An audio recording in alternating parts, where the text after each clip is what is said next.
Good evening, everyone, and welcome to tonight's event, How to Govern in an Age of Misunderstanding. I'm Gavin Freeguard, Programme Director here at the Institute for Government, where I lead our work on data and digital government, and I'm delighted to welcome you to tonight's event about an incredibly important topic. So important, in fact, that the Prime Minister herself obviously wanted to make sure we had no competition for it this evening. We might not be having a meaningful vote, but I'm looking forward to a very meaningful discussion. Some housekeeping first. Today's event is on the record, so speak now if you ever hold your peace, we will use it against you. We are being recorded and we are also being live streamed, so hello to everybody watching us online. If you'd like to add to our understanding, you can join the conversation on Twitter using the hashtag IFGModernGov. We'll be live tweeting from @IFGEvents, and for those of you in the room, you can get online using the information at the top. It's the IFG Guest Network, username IFG, and password visitor, all lowercase. So how do you govern in an age of misunderstanding? There is more information available to us than ever before. We have the world at our fingertips. We know more about how the human brain makes decisions, how we perceive and why we get things wrong than ever before. And yet, we still do get things wrong on everything from crime rates to obesity rates to immigration levels. We live in an era of fake news, a term that I know the panel will deconstruct immediately. A world of misinformation and disinformation where it can be difficult to tell the truth apart from the falsehoods. I mean, have there been 48 letters of no confidence in the Prime Minister or not? Is Labour going to move a vote of no confidence or not? Who can tell? So why are we still wrong about nearly everything? How can we navigate this big, new, brave, big data world and distinguish the signal from the noise? And how should government respond to all of these challenges? Well, we have a fantastic panel to answer those questions and more tonight. First, we'll be hearing from Bobby Duffy. Bobby recently became the director of the Policy Institute at King's College London. He was previously managing director of the Ipsos Mori Social Research Institute, global director of the Ipsos Social Research Institute. He's been seconded to the Prime Minister's Strategy Unit and the Centre for Analysis of Social Exclusion. In fact, he spent so much time looking at public perceptions, he's literally written the book on it. The Perils of Perception, Why We're Wrong About Nearly Everything, is a fantastic and fascinating read, available from all good bookshops and for one night only from the IFG landing after this event. So do get in the queue and you can get your copy signed. Then we'll be getting some responses. First, and in a change to the original lineup, Catherine Hunt from the Government Communications Service sends her apologies. You can probably imagine why. But I'm delighted instead to welcome Nancy Kelley. Nancy is Deputy Chief Executive and Director of the Policy Research Centre at NatCen, the National Centre for Social Research. You may well know NatCen from its gold standard survey of British public opinion, the British Social Attitude Survey. Nancy brings a wealth of experience to this question, not just from her current role, but from previous roles at the Joseph Rowntree Foundation, Barnardo's, the Refugee Council, and the Department for Work and Pensions. Then we'll hear from Will Moy. Will has been the director of Full Fact, the UK's independent fact-checking charity, since 2010. He's led them through more general elections and referendums than any of us thought possible. He's given evidence to the Leveson inquiry and various select committees and regularly appears on TV and radio discussing full fact checks on the most pressing policy issues of the day. He's a Marketing Academy scholar, previously worked for the non-party affiliated peer Lord Lowe of Dalston and the Parliamentary Advisory Council on Transport Safety. He's also one of the authors of Full Fact's recent report, Tackling Misinformation in an Open Society, which, given its relevance to tonight's topic, I'm sure we'll be hearing a bit more about. Once we've heard from Bobby, who'll be showing us some slides drawing on his work and his book, and I've posed a few questions to the panel in response, we'll move relatively quickly to questions from you. We'll be looking to wrap up at about 7 p.m, and please do join us for some drinks and some nibbles outside on the landing afterwards. So without further ado, Bobby. Thank you. Thanks, Gavin. Thanks, everyone, for the invitation. I need my slides. There they are. Magic. So I'm going to talk about why we're wrong about nearly everything. I've got very short periods. I'm going to focus on particular aspects of it. But just to give you a quick briefing on what the Perils of Perception studies are, There are over 100,000 interviews. This is what the book is based on, over 100,000 interviews in up to 40 countries. So it's global in outlook. And it's incredibly simple as a concept. All we do is we ask people to guess a reality, a social or political reality, and then compare that with the actual one and look at the gap between the two to give us an idea of misperceptions, positively held misperceptions. And as Gavin said, it covers everything from immigration to vaccine safety, obesity levels, murder rates, happiness, Brexit, and sex. So a quite eclectic mix of subjects within this. And basically, the theme is we're often incredibly wrong about all of these different social and political realities. And that immediately raises the question of why, and that immediately raises the question of what can we do about it, and that's kind of the theme for today. The key point about the book overall is that we're making the point that it's as much about how we think as what we're told. So quite often we either focus on the social psychology effects of it, or we focus on the stimulus effect. So either politics or the media are to blame, or it's just how humans think. And really this is a systemic issue where both of those things interact, and it's kind of that's what I focus on trying to unpick in the book. But because time is tight, and because we're focused on government role, I'm just going to pick out 4 big effects I think that are relevant, particularly relevant to this discussion. And the first is we focus on negative information. As humans, negative information takes up more of our mental space, and that has all sorts of implications. But we're going to do that by an example, illustrate that by example, where I get to ask you some questions, which is always cool in these situations. So we ask people, what percentage of women and girls aged 15 to 19 in your country do you think give birth each year? So just from shouting out, who knows what the percentage is, the actual percentage is for Britain? What percentage of teenage girls 15 to 19 give birth each year? Be brave and just shout. 5%? 2%, 1%, 1%. Very good. What a great audience. I knew it would be. Very accurate audience. It's 1.4% that give birth each year. 2% in the US, goes up quite a bit in Argentina, 6% is quite an issue there. But overall, across all the countries, 30-odd countries that we asked this in, it's 2%. So it's a relatively rare occurrence among people. But that's not what you'd think looking at the average guesses. These are the average guesses which give this sort of gap between perception and reality. So 1 in 5, 1 in 4 in the US. So that would be, in every all-girl class of 30, you would have 6 or 7 teenage girls giving birth each year, 6 or 7 baby showers every single year within that class. These enormous gaps between perception and reality. And there's a number of explanations for this, and it's partly to do with the storytelling animal elements of it, where vivid anecdotes, which these stories tend to be, unusual stories tend to stick with us, but also that element on sense of threat. We have an evolutionary-driven focus on negative information, because in our cave people past, negative information was often things that we had to act on. So if we didn't act on it, the people who didn't act on it, that got ignored it, were edited out of the gene pool. So we are literally programmed in evolutionary terms to focus more on the negative than the positive information. And that's shown in all sorts of MRI-based experiments where people were shown positive and negative images, and people look at how the brain works under those sort of stimulus. And the brain lights up in different places and to different intensities from negative information versus positive information. So it's kind of hardwired into us. The second point on this one is we're also useless as humans at spotting slow positive changes, slow positive improvements in things. So this is the trend in teenage births in the US, rates per 1,000 females aged 15 to 19 in the US over this period, 1990 to 2014. But as the kind of Max Rosa, Hans Rosling and Rosling family generally point makes, we don't notice slow improvements in things. What we do notice is negative information, and we do notice things about sudden negative changes. That is in our brains, which leads on to the second effect. We tend to think things are getting worse rather than better, and that's driven a bit by the social psychology effect called Rosie Retrospection, which is literally looking at the past through rose-tinted spectacles. And another example gives some element of this. So we asked people across all these different countries, 30 countries in this case, I've just shown the average and Britain. Do you think the murder rate in your country is higher, lower, about the same as it was in 2000?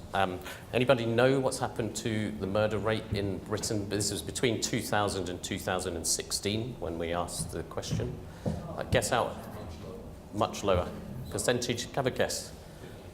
50%, not quite, but it was 29% lower over that period. So big drop. And coincidentally, that was the average drop across all the 30 countries in this. But that is not the perception among people. So people much more likely to pick out higher. Across the countries, it's 40-odd% of people picking out that they actually think it's higher when it's 29% lower. In Britain, it's a bit lower, but hardly anyone's still picking out that it's lower. 19% in Britain saying it's lower, 15% around the world saying it's lower. So there's not that perception of that.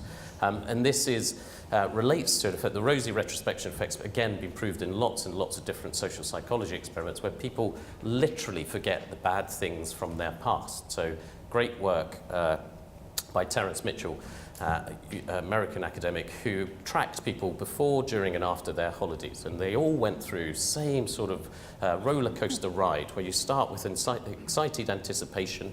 You actually go on holiday and there's minor niggles, the reality of minor niggles when you're on holiday, and you come back with a mild sense of disappointment that it didn't actually go as perfectly as you expected. But then he kept following people over time, and they literally forgot the bad bits and just remembered the good bits from that holiday.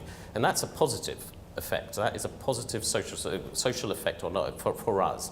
It's not good to dwell on bad things in the past, but as an unfortunate side effect, and it makes us think that the current and the future is worse than it is because we think the past is better than it was. The problem with that is it leaves space for people saying that the system is broken, that everything is getting worse and declining, because that is naturally more how we would think, how we would approach these types of things. That lands better with us, the sense of decline, than a sense of things getting better. So we've got that type of focus to contend with. Those two effects, in some ways, are quite neutral. They go across lots of different people. They don't affect anything in a particular direction, but one of the real issues behind our misperceptions, our positively held misperceptions, is that they're directionally motivated, as Brendan Nyan, a US academic, would say. And this is kind of the group of confirmation bias and disconfirmation biases, where we actually bring our own preconceptions to information. So this is one of the cruxes of why information provision is never a solution on its own. So this is from the latest study from Perils Perception that Ipsos have run, it just released last week. And it asked people across lots and lots of different countries, do you think more people are killed by guns, knives, or other violence in your country? And just taking the US example here, what do you think the answer to that is? From violent deaths, which of those, guns, knives, or other violence, do you think kills the most people in the US? So it's the first time I've asked this question, so that's interesting. Does other violence include things like car crashes or something that's a bit like... God, I knew I'd get quizzed on the intricacies of the question. No, it doesn't actually. It's not accidental. It is violence, interpersonal violence. Pardon? Guns,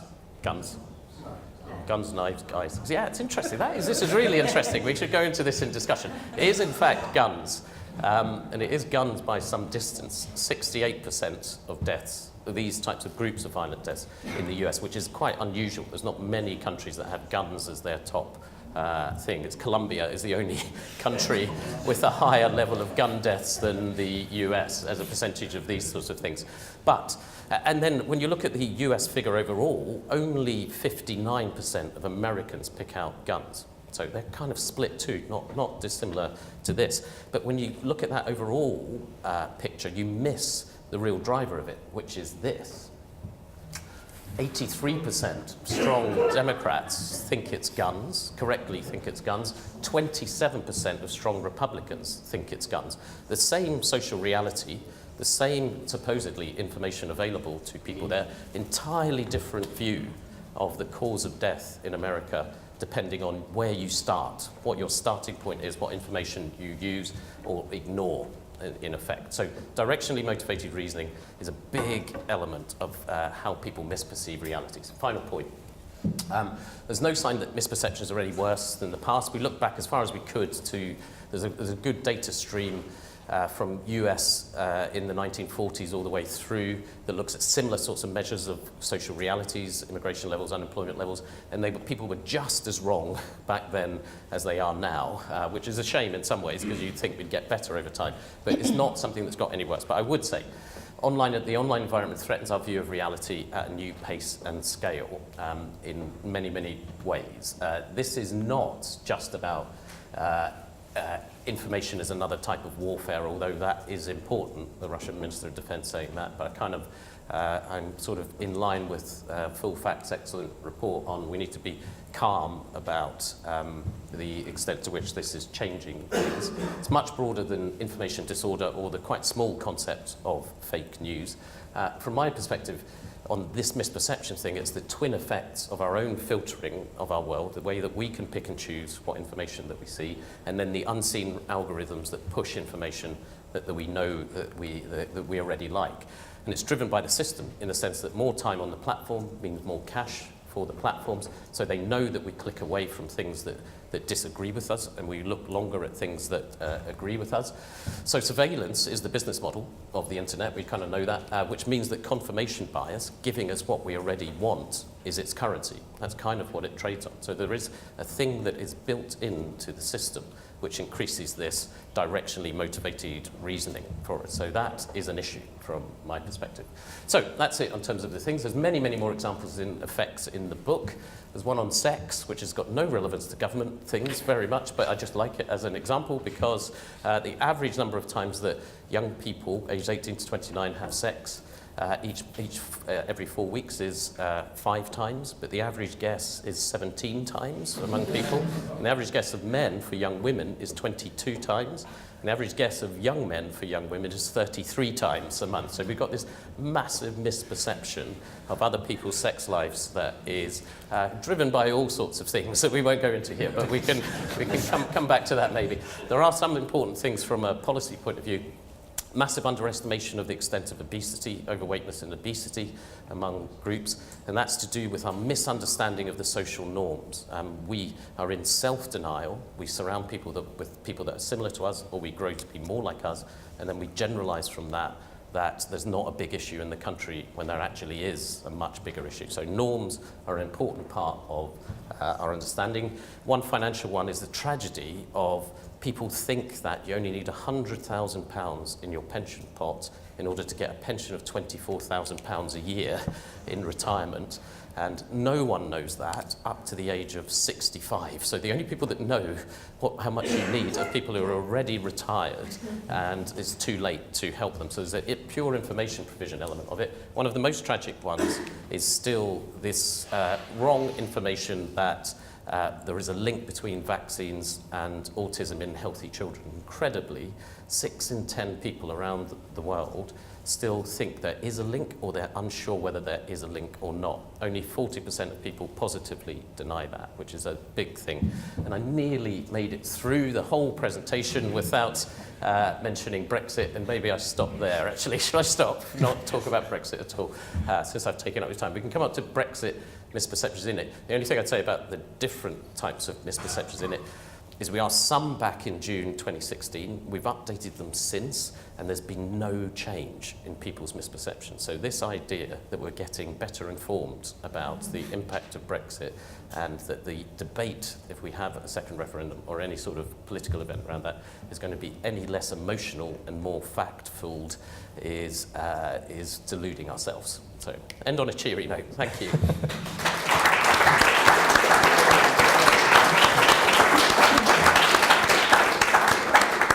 Thank you very much, Bobby. Nancy, how would you respond to all of the massive issues there? So I'm now worried about Rosie Retrospective. So I'm going to speak up for ignorance for a minute, I think, which is, I promise you, I'm a Deputy Chief Exec of a research institute that helps government make evidence-based decisions, but I think one of the really important things for me is to think about where not knowing matters, and not knowing as opposed to misperception. So I'll give an example from my own life. I was recently telling my young children, for those of you that are parents, you'll be familiar, kind of passing on information to my 7-year-old, and realised only when my whole family burst out laughing, laughing at me, not with me, that I just described the percentage of water in the human body at a level that would pretty much make us puddles. And I was like, why are you all laughing? I'm educating my children. And my dad was like, no, you just basically said you were a puddle. So there's something really important for me. When you look at, do the public understand these issues, about not getting into a tailspin, really, about whether it matters, whether it always matters, or how much it matters. And I think the question is, in what circumstance does it really matter? And I think Will is going to talk about some of those circumstances in a minute. If you're going to have a referendum on membership of the EU, and what the public happen to believe at that specific point in time is the deciding factor in terms of policy formation, obviously, people not understanding or having been misinformed, I think more not understanding than having been misinformed personally, matters a lot. As a challenge to kind of the policy community, and I would include in that everyone up here, we sort of peddle in evidence, but really we're part of the same cycle. And I would include the commentariat and the kind of media. I think there's a real accountability there, and how much is it about the way in which we respond to the perceptions of the general public, and how we choose which perceptions and misperceptions we respond to. So a good example, which is featured in Bobby's book and the underpinning project, is around immigration. There are all these fantastic graphs showing how wildly out of proportion our estimates as a general population are about the level of migration into our country, right? And as a policymaker, you can look at that and say, deep concern about this issue, people are, really out of kilter in terms of the facts on the ground. This is a big problem. And then you can look at other sources of data, so British social attitudes data, where we ask people every few years what you think the economic and social impact of migration is, kind of good, bad, indifferent. And you see a really different picture, and quite a striking one in the context of Brexit. So over the years since 2011, the public's position has become markedly more positive about the cultural and economic impacts of immigration. And in fact, we're super happy about it now. So I'm rubbish at remembering figures, which is part of my ignorance love. So our 2017 data, 47% of us are saying, do you know what, is good for the economy, that we have migration, and 44% of us saying it's good for cultural life, right? So how do you understand that? We think we're being overrun by migrants. Our estimation of the total volume of migration is wildly out of kilter. But not only do we feel okay about it, much more positive than we are negative, we're moving in a more positive direction. And I think the policy community, that's an example of a set of data where the policy community chooses sometimes which bits to respond to, panics maybe about certain bits of that data, and that's not really a problem for the public, that's a problem for how we use that information and how we act on it. And kind of to make the obvious point, governing and policy making, and this really is teaching my grandmother and grandfather how to suck eggs, is not just about data. The fiction that a set of humans like the people up here can provide a policymaker with an answer that allows them to make a decision without any intervening processes is just that. It's a fiction. And some of that is because of the limits of evidence, even great quality triangulated evidence, and some of it is about the fact that politics and policy making and public perception is also about how we feel and about the stories we tell ourselves. So if you take the immigration example, you can have all kinds of data about what we think about immigration, how big it is, whether it's good for something like the economy, but how we feel about it and the stories we tell ourselves and other people about it is a big part of what an acceptable policy position is. So I'm going to shut up by saying, I think something quite simple. I was talking to my wife on the way in this morning and I said, I don't really understand how Corgi gas certificates work, but I understand that they're important, and I'm really glad the person who installed the central heating understands what one is. And for us, for the people in this room, there is an accountability to use best evidence, and there is accountability to attempt to be informed as opposed to misinformed, and to attempt to be intelligent in how we use that evidence. kind of putting onto the general public too much of an expectation that on top of their day jobs and their lives, they have even a basic grasp of statistics, seems to me a kind of passing of the buck. Thank you. Will? Passing the buck. I pass the buck at this point. I'd firstly like to say that I think Bobby's book is extremely important. And I read it before it was published. I've read it again after it was published, and I think I will be reading it again in future. So grab a copy while you can. I think it's important because somebody once said that democracy is government by explanation. And explanation has got harder and harder in recent years. And that's not because we've got wronger and wronger on the best evidence we have, but the venues and the opportunities for explanations have changed radically in the last 10 and 20 years. We have more and more sources of information. They compete for attention. They can appear spuriously authoritative easily and cheaply. They can be amplified in ways that distort their real importance through money or through volunteer effort or through technological means. And so making explanations cut through in this world is harder than it was in a world where there were 4 TV channels, 10 newspapers, and not a lot of other opportunities to get your news. And in that context, I think there's a burden on government and the way government is done to figure out how you respond to that greater difficulty and how you make sure that the choices government make can be recognised and understood. And one of the examples of where we've seen gaps between what people think and reality correlating with important political choices is the referendum, which we won't dwell on any more than questions demand us to. But when Bobby, with the UK and a Changing Europe and a sort of cheer from the side from Full Fact, did a Perils perception poll during the EU referendum, one of the questions that was asked was, out of every 100 people in the UK, how many do you think were born in the rest of the EU? And the average guess was 15% of people born in the rest of the EU. And the average leave guess was 20%. The average remain guess was 10%. And the correct answer is 5%. Everybody was wrong, but how wrong you were correlated very strongly with your political opinion about what should happen next. So we know that misperceptions can be very important. We know that people's prior beliefs massively affect your ability to explain things and be convincing and be persuasive and be trusted. It seems to me that then we have a gap, which is that if Bobby hadn't, working for a private company, decided that this was a topic worth investigating, we wouldn't actually have a lot of information about the gap between what the public believes about the world and what the government wishes they believed about the world, or what is actually going on, or what people are trying to do. We've relied on effectively a volunteer effort, albeit from a private company originally at Ipsos, to fill that gap. And although the Government Communications Service, which was going to be represented here tonight, is very, very rigorous about using insight and evaluation on the campaigns that it runs, I don't think we've thought enough about whether we have enough background information about public beliefs to inform the relationship between government and public institutions and the public generally.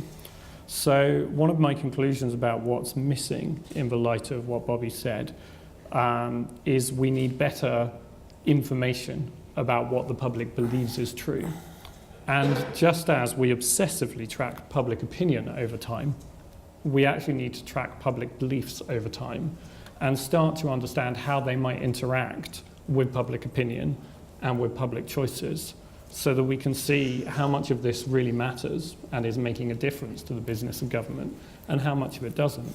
One of the things we've said in the report that has been mentioned a few times is, in this area of misinformation, which Full Fact has worked in for 8 years, at the moment it's a source of great passion for lots of people, and it's easy actually to overdo the importance of people believing things that aren't true. It's really important to consider where the real harms come from. Somebody being wrong on the internet is not a source of real harm to public policy. lots of people fundamentally misunderstanding the relationship between the EU and the UK might well be. So understanding where the real harms are coming from and where the real risks are is important. So we need to get the public bodies who have that public-facing role, which includes things like the Government Communications Service, but we should think much more broadly to independent information providers like the House of Commons Library, the Office for National Statistics, and expect them to do their work in a way which is much better informed about what the public believes and can respond to some of the challenges that Bobby's identified in his book and Nancy in her remarks. Thank you, Will.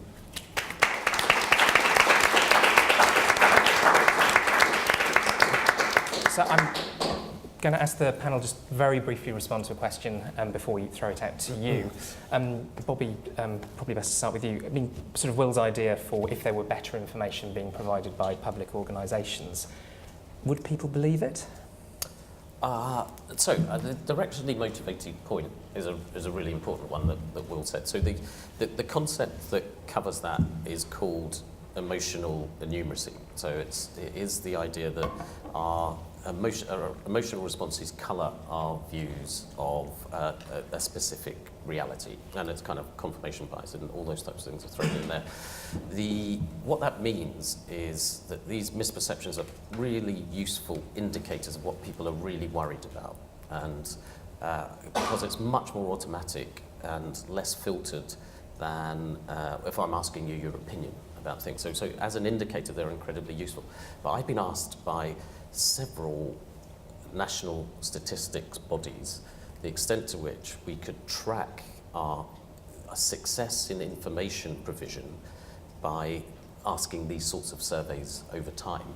And I'm incredibly cautious in suggesting that to any national statistics service as a metric that they would want to put up to their managers or bosses about what they want to do, because the causes are so deeply ingrained in how the brain works, and then also so affected by many different things that a information providing agency will struggle to cut through. So do I think it's a good idea? Definitely. Do I think it's necessary? Yes. Will it be sufficient? No, by a long chalk in this. And so I think how we understand what we're trying to change is really, really important. And people have their right to their misperceptions. They have their right to those more emotionally driven views of the world. But is there a real big gap right now for someone providing information that is more trusted and more reliable? Then yes. And I think I don't want to. There's a moral aspect to this too that's quite strong and important in the book. Is otherwise we're sort of giving up on a reality-based view of the world or a common understanding of a reality. That's the real challenge here. Is not so much that there is one lie and then one truth. The real challenge here is that we're fracturing into multiple different versions of reality, because everything can be filtered, tailored and targeted in so many different ways. And the sort of bigger picture is, what is the public sphere where we know what government and politicians are saying to all of us, rather than having our own individual messages that never get never see the light of day. And that's some of the most important points, I think, in Will and Full Fact Team's report, is how do we need to surface that the control of election campaigning has fallen massively behind the technology and communications tools that are being used. And if we could do some element around that, that would be a massive step forward in this sort of information provision stage. Nancy?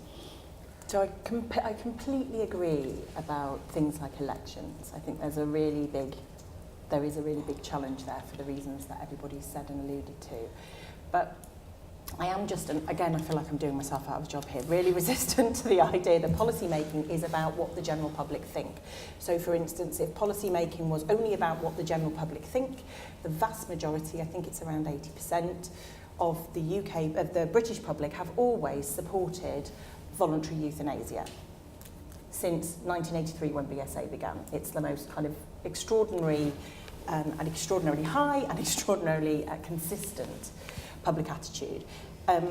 And yet, we are where we are, and telling a story about that or making a decision about that from a public policy perspective feels very different. So I think there's an anxiety in policy communities about how it relates to what the public thinks. And of course, what the public thinks matters. It matters in terms of political choices, and it matters in terms of the choices people make in their day-to-day lives.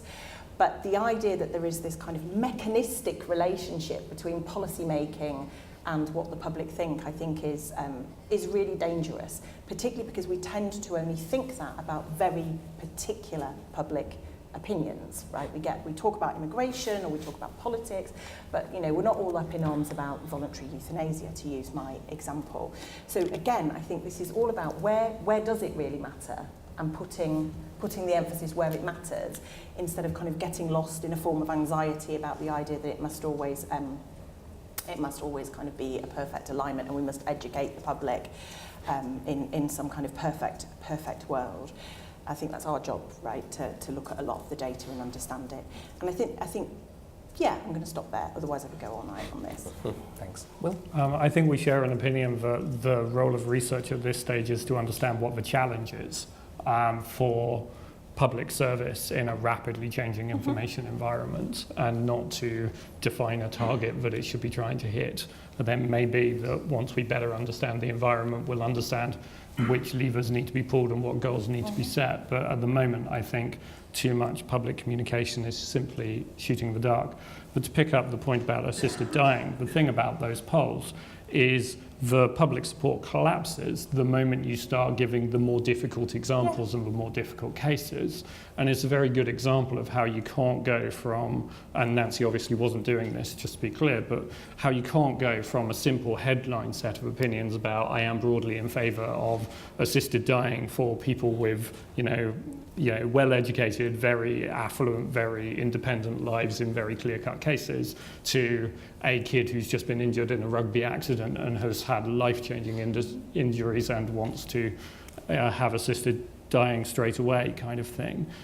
The public opinion is wildly different. So the idea that you can simply measure public attitudes, public opinion, public knowledge, and translate directly across to public policy is for the birds. Yeah. The idea that you can make public policy but doesn't take account of public opinion or public attitudes or public beliefs is also not viable. What we're doing at the moment is doing public policy which takes a lot of account of public opinion and not very much account of public knowledge. And that's where I think the opportunity lies. Thank you. Let's take some questions. I'll take 3 at a time. Remember, we are on the record, and do wait for the microphone to come to you. So I'll take 3 at a time, keep it relatively short. I'm going to go with the lady in red, the gentleman in the front row over there, and then the lady in green, who looks suspiciously like one of my colleagues. Thank you for your presentation. It was really interesting. I know Will... And do tell us who you are and where you're from as well. Sorry, my name is Sarah Nixon, and I work at the Institute for Government.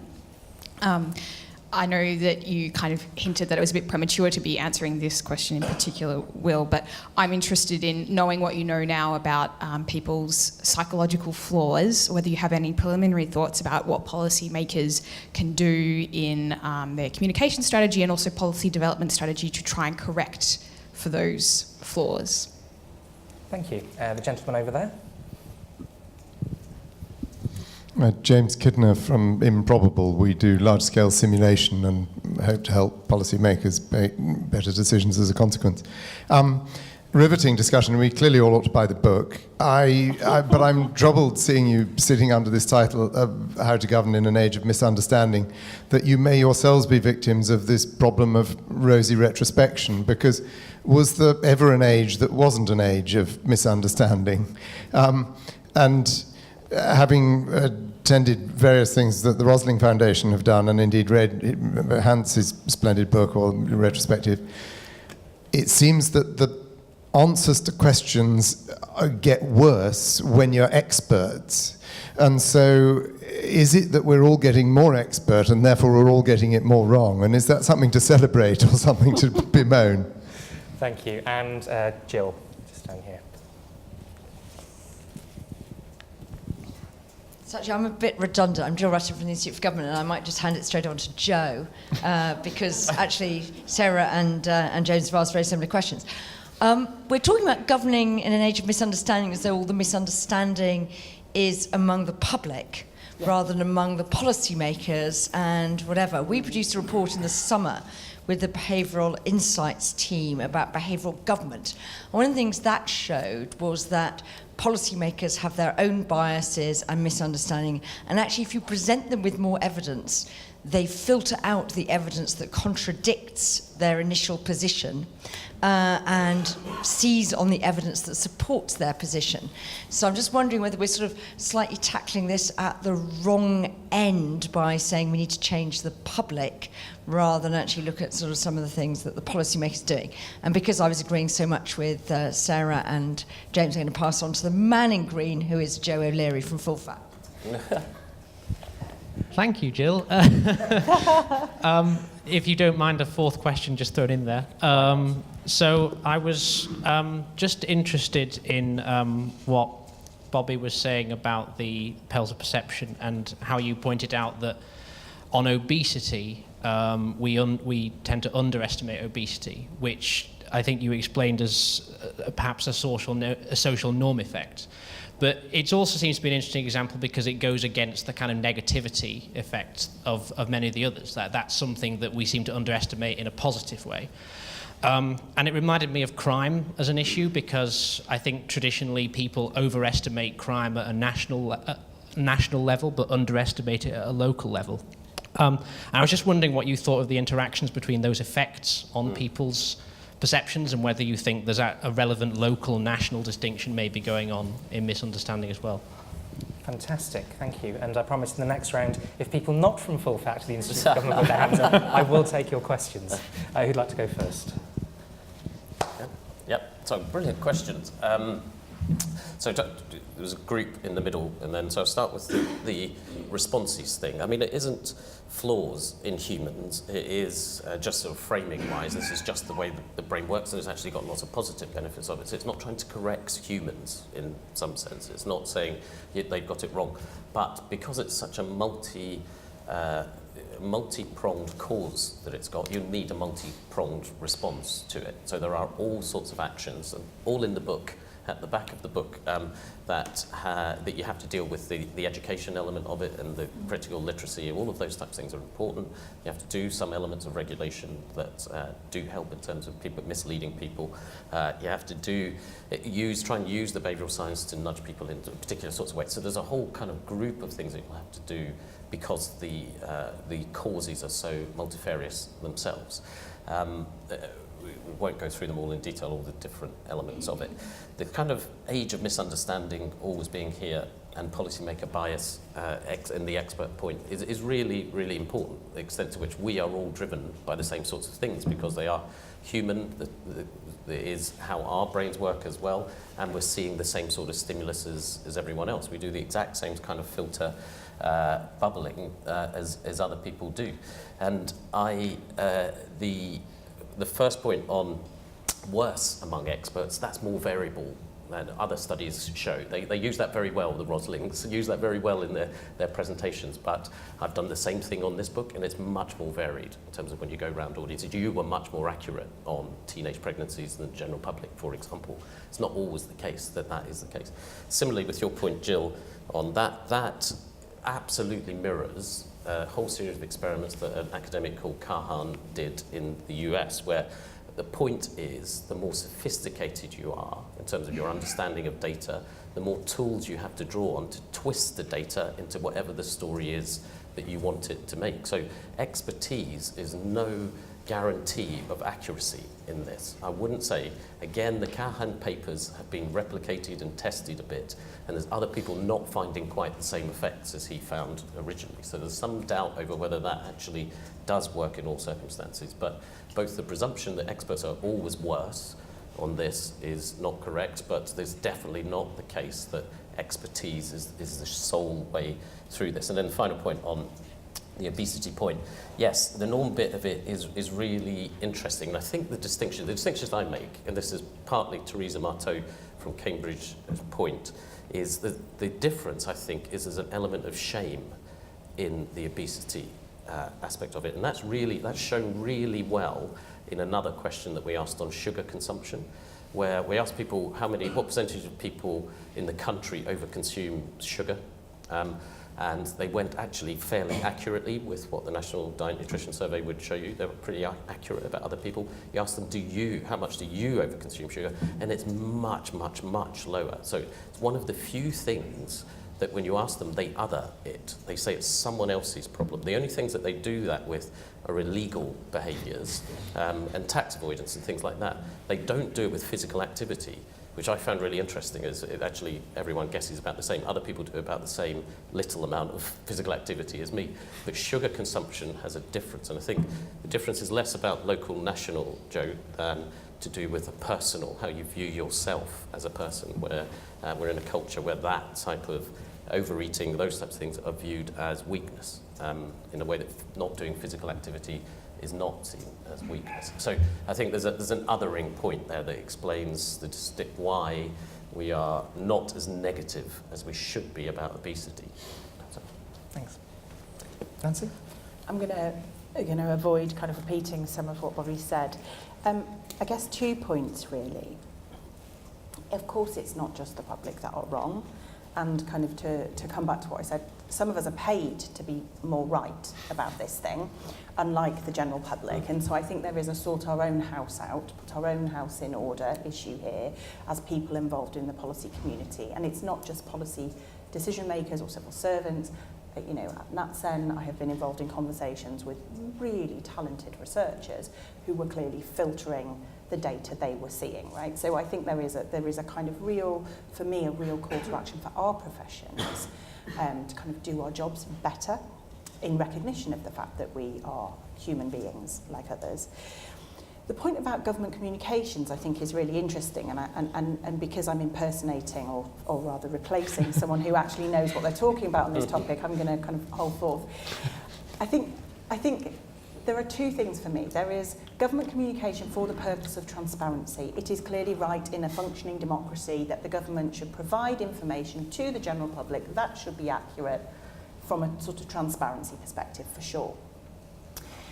Where government should be communicating in order to persuade, I think, is a completely different question.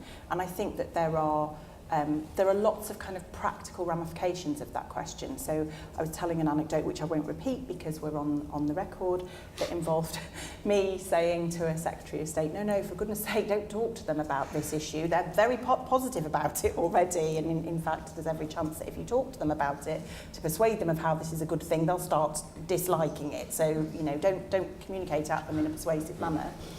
And I think that really understanding what it looks like to change people's beliefs and attitudes is a kind of important question from a practical perspective as well. So in a previous life I worked at JRF, and we did a fantastic project with the University of Stirling that was trying to identify, looking internationally, government communication campaigns that had successfully changed beliefs, attitudes and behaviours.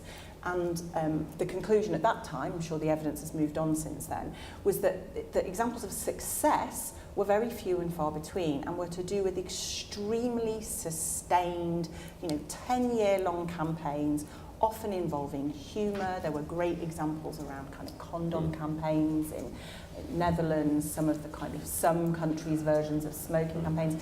So I think being really realistic about what it takes for governments to change what people think about a topic as a communications activity is also really important.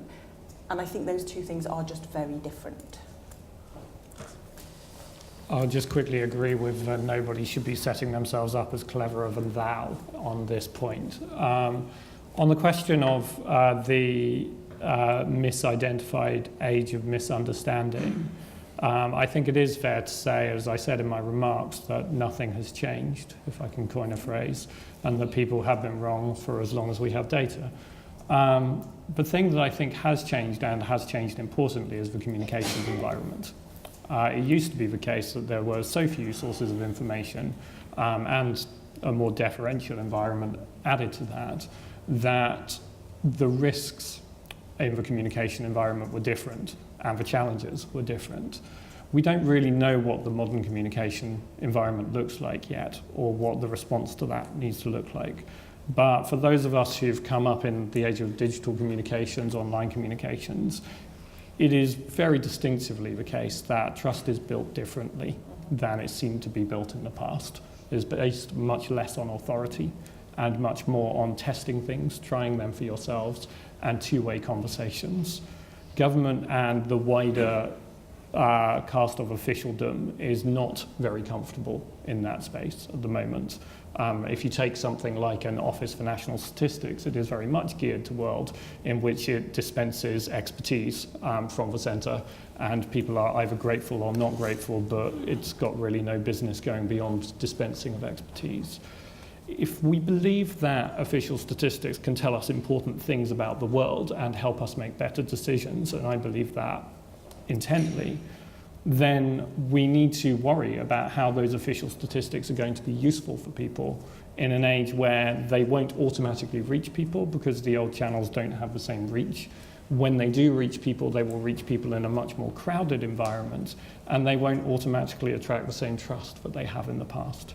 And I think that takes us to the communications challenge. It takes us to how you respond to cognitive bias in your audience in that context, how you build trust in that context. And I think it is very much going to be about a much more two-way engagement with the audience, which is maybe a hint of where I think the answer to your question lies, but I know it's certainly not the answer. And this is why I'm stressing I think we have to learn more rather than claim that we have the answers now. So we should start by reading Bobby's excellent book. So in terms of two-way communication with the audience, we've got enough time definitely for one more round of questions. Lady there, the hand at the back there, and the gentleman at the front here as well. Thank you very much. I'm Louise Shaxson from the Overseas Development Institute. Your comment about, Bobby, about linking obesity to a sense of shame, I'm also wondering what's the relationship between misperceptions and people's sense of agency in their own lives? Thank you. Hi, I'm David Durant. I work at the Great London Authority. Bobby briefly mentioned earlier about some tracking surveys. I'm wondering, is the public wrong about the same things by the same amount over time? And if opinions drift, what can we learn by how those things change? Thank you. And just here. Hello, I'm Sam. I work for Sector Skills Council. I heard things described as a information distribution institution, and I'm wondering if that also includes schools, universities, and further education. My question is there anything we can do in education to address any of this in a positive way? Thank you very much. Who'd like to go first? That's mainly Bobby. Okay. So what do you mean agency? How do you mean? Ability to control their own lives. That's a really interesting point. I don't know is the answer. It's not a variable that we've looked against. There is a strong education relationship, positive levels of education. We asked all these questions internationally, and then I tried to work out, we did work out a misperceptions index about which country is the most wrong and which country is the most right. And Italy was miles and away the most wrong on this, and then followed by the US, and then Sweden and Germany at the other end being the most correct. So it kind of fitted in lots of different ways. And then we tried to link it to lots of different types of explanatory variables, and we couldn't find anything very much that explains it in terms of education levels or sense of control of government and all those types of things. At an individual level, though, education is important, which may be linked to a sense of agency. What is very, very clear at an individual and country level is that there is a very strong Dunning-Kruger effect. If you know Dunning-Kruger, which is that the least able have the most confidence in their abilities in this. So there was the people that said that they were most confident about their answers were the most wrong on this. So this is why it's not ignorance. It's positively held misperceptions that people are suffering from. They think this is correct when it's actually wrong. The tracking survey is a really good question. The reality is there's only a handful of ones that have been asked because, as Will kind of said, no one was looking at this. There was a handful in the 1940s, in 1950s and 60s America, and then we started to do some in the 1990s. And so, but over that time, very, very little change in what people are wrong about and how it's changed. So the Brexit example is a really important one. There's just as many people believe the 350 million a week claim now as they did in June. They're just as wrong now about the importance of exports and inward investment into the UK from the EU as they were in June 2016. All of those types of things haven't shifted. Immigration, all of the long-term ones haven't shifted. One thing, just relating it quickly back to a previous question, is I've got to write a US version of the book over Christmas.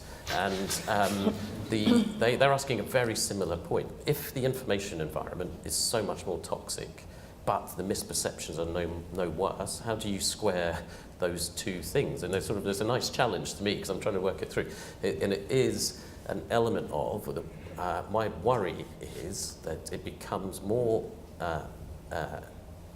it manifests itself more in a polarization of attitudes on things, that it becomes more that you more firmly hold on to that worldview and you're less willing to look at other versions of that. So that if I was looking for where this may be manifesting, it would be more in that sense of I am definitely correct about my worldview, rather than I think there's now 30% immigrants, rather when the average used to be 20% immigrants. I don't think people are going to get more or less wrong on these things. It's just how much they hold on to it and how much it affects their other views would be the place that I would worry about the information environment rather than the misperceptions itself. And then the education point. So there are some pilots and experiments that Will probably knows more about than me of Italy is piloting some work in, they need to, given their score on the misperceptions index, but they are piloting work in 8,000 schools in Italy where they're trying to bring that in. There's been some very light touch stuff in the UK from the BBC and others, but nothing that has made any difference. So there was a discussion with a very senior person in government about the extent to which if you're looking at the causes or the responses to misinformation and people's misperceptions, you basically go after the media, politicians, or the national curriculum.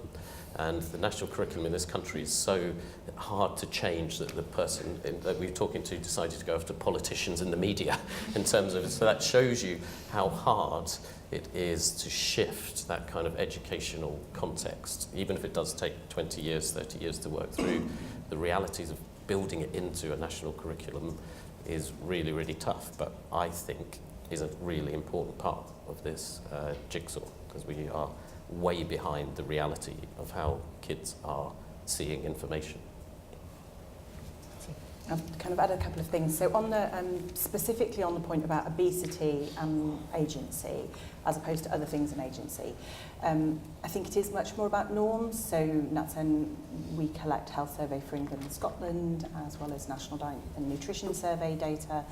And in some of those surveys, what you can do is show people, and we have done, show people pictures of people, silhouettes of various sizes, or silhouettes of children of various sizes, and we, all of us, incorrectly identify what obese looks like. You know, so our kind of calibration of is off in terms of kind of how big is too big, if you like, and that's because a lot of us are obese, including obviously myself.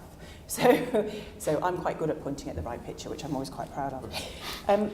Couple of other things. The kind of idea, and this isn't really about attitudes in relation to things that can be verified or not, but I'll say it and it might help get me a footnote in Bobby's American edition. One of the things that's really striking about the difference between public attitudes over recent years in England and public attitudes in recent years in America is we do not see that polarisation here, and in fact what the British Social Attitude Survey seems to show is a kind of steady consensus on liberal social values in the UK. So this kind of huge concern about culture wars and polarisation and et cetera, and obviously there are ways in which we are polarising, age, electoral choices being one of them, for instance. Actually people are moving, and they're moving in a similar direction across a range of variables, which kind of speaks against the idea that we're all kind of backing into our corners. But again, I emphasise that's not really about kind of fact claims, it's about feelings and attitudes to social issues. And the final thing I was going to say about education, I think it's interesting the point about the national curriculum, because for me I would say it's a challenge to a kind of direction on the curriculum that is about what you know as opposed to what you can do. So some of the skills that I would see personally as particularly important are things like critical evidence appraisal in old money, but how you understand some basic stuff. Is this number a big enough number for me to think it means anything? Yes, no. Most people don't, 60% of the 10 people I asked, does that mean anything? 60% of the 100 people I asked, does that mean anything? That sort of stuff. And how you triangulate sources, which is, I think, where a lot of us go wrong, right? We point at a statistic and say this means this, or we point at a study and say this means this, and actually kind of triangulation is always required. So those skills about understanding and interpreting evidence and putting evidence alongside other pieces of evidence and evaluating critically feel to me really important. And this is where I'll go against what I tend to say, which is that we catastrophise about the digital environment and say something about the digital environment and education, which is I think that we don't teach. So firstly, I think there's a lot that digital natives can teach us about the digital environment. I constantly feel like 30 years older than I am whenever I talk about it, and I'm fairly old. But we also don't teach people how to navigate and recognise. And so Jamie Bartlett is very good at Demos on this, how we recognise signs that something might not be a real site or a trustworthy site, or what the kind of indicators are of more or less trustworthy sources when you're accessing them digitally. And I think that's a hugely important set of skills, that curiosity and searching and can I verify this in another place is a hugely important set of skills that could be taught to children in schools. But it kind of flies against a knowledge-based curriculum approach, which kind of it has been and is the direction of travel.